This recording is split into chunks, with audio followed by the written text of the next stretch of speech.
bbcworldservice.com/in-the-studio.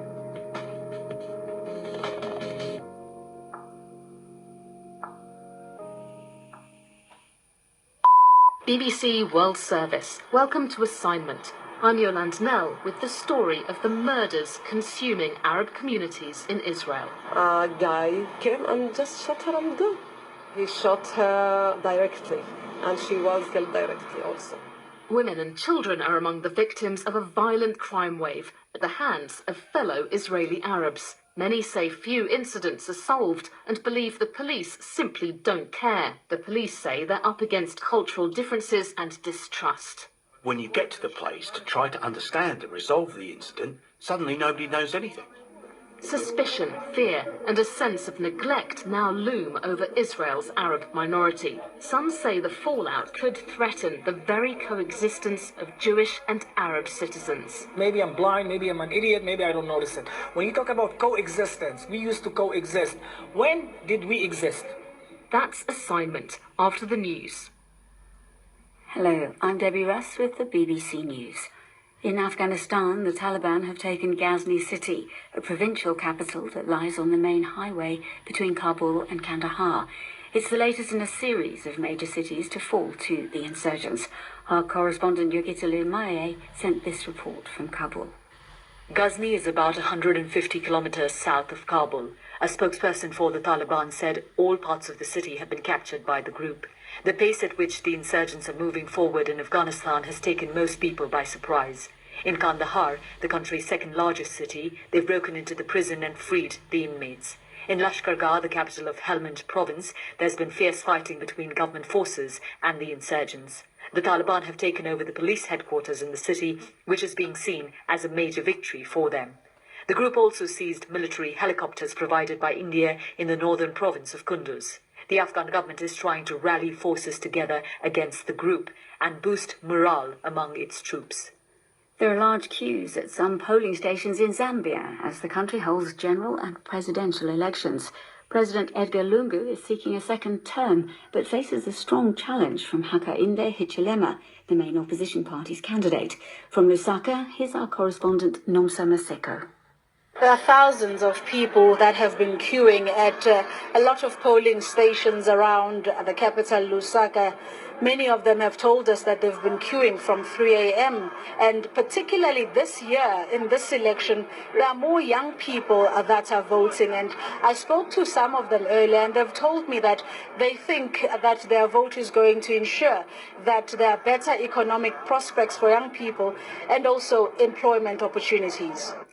The Australian capital, Canberra, has gone into a snap lockdown provisionally for a week after its first case of COVID-19 in more than a year. Large parts of neighbouring New South Wales are already locked down, and there are similar restrictions in Melbourne. From Sydney, here's Shaima Khalil. It's one case in Canberra. The lockdown is going to include the whole of the ACT, the Australian Capital Territory. But what is worrying the health authorities is that they cannot trace or link this particular case to any cluster or any outbreak elsewhere in the country. They don't know where the person got it, and they say that he has been to many locations. So they want to do that lockdown to make sure that the contact tracers have a chance to get as many close contacts notified as possible if there are. The Prime Minister of New Zealand, Jacinda Ardern, has said the country's borders will remain closed until at least the end of the year. Ms Ardern stressed that the priority was vaccinating the whole population against COVID-19 by then. You're listening to the latest world news from the BBC. New analysis suggests that Britain's spending on measures to tackle global warming falls far short of what's needed, despite the UK hosting a major international conference on climate change later this year, while official guidance says countries should be allotting 1% of GDP towards ensuring climate goals are met. A study by the environmental charity WWF says the British budget for green policies is less than 1/100th of that. The authorities in Russia's Far East say 8 people have survived after the helicopter carrying them crashed into a lake. At least 8 others are confirmed dead. From Moscow, Steve Rosenberg reports. The helicopter, the Russian Mi-8, was transporting tourists on the Kamchatka Peninsula. across one of Russia's most stunningly beautiful landscapes. It crashed into a volcano lake. On board were 13 passengers and 3 crew. 8 people have been pulled from the icy waters of Kuril Lake. But hopes are fading that more survivors will be found. The helicopter is deep underwater, too deep for divers to reach, so several robots will be used to inspect the wreckage and search for bodies. The United Nations Refugee Agency has expressed concern about a new U.S. practice of deporting Central American migrants and asylum seekers to Mexico under a public health order. The UNHCR said individuals and families were being flown deep into Mexico and from there risked being sent back to Honduras, Guatemala and El Salvador.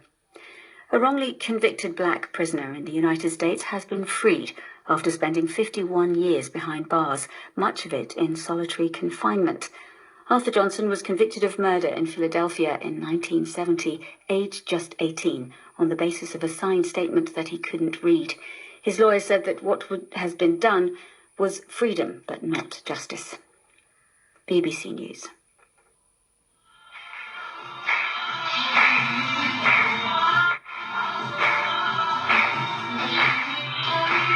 BBC World Service.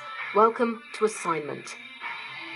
Suha Mansour was one of Israel's nearly 2 million Arab citizens and a young woman with everything to live for. Here she's enjoying herself at a friend's birthday party.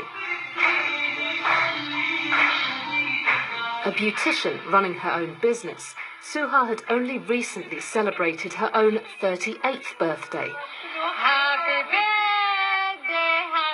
Her sister, Suhair, showed me a video of the happy occasion.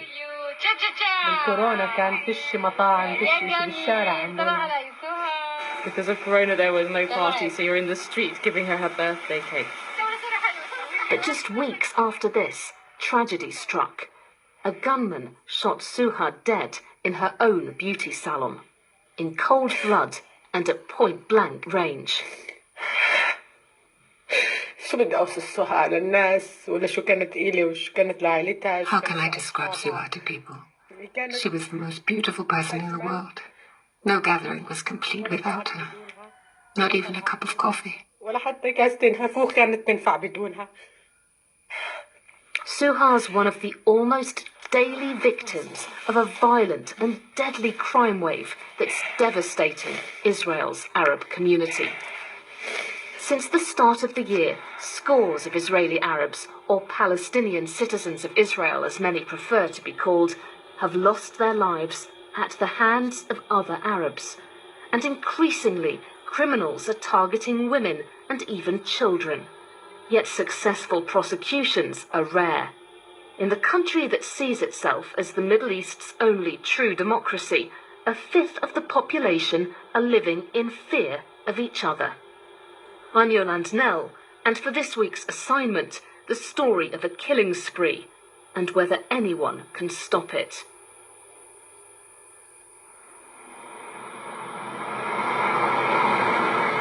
So this is the shop where Suha Mansour was killed. It's all closed up now, big padlock on the door. She had 2 clients inside when she was shot dead. For me, it's shocking because, all the time we thought that for these criminals, women and children are the red line. It's not the way anymore. Mason Jaljouli is a local activist and also a friend of the Mansour family.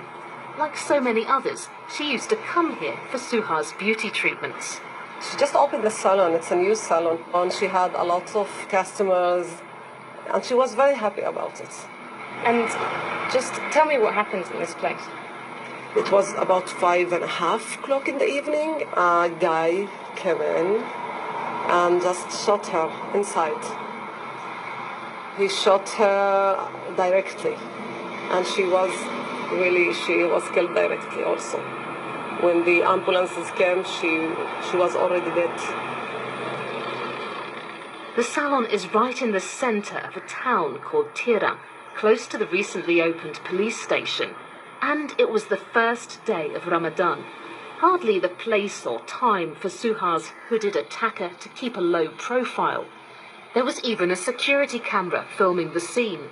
The authorities now have that footage, yet Mason doubts there's much chance of them acting on any evidence it might contain.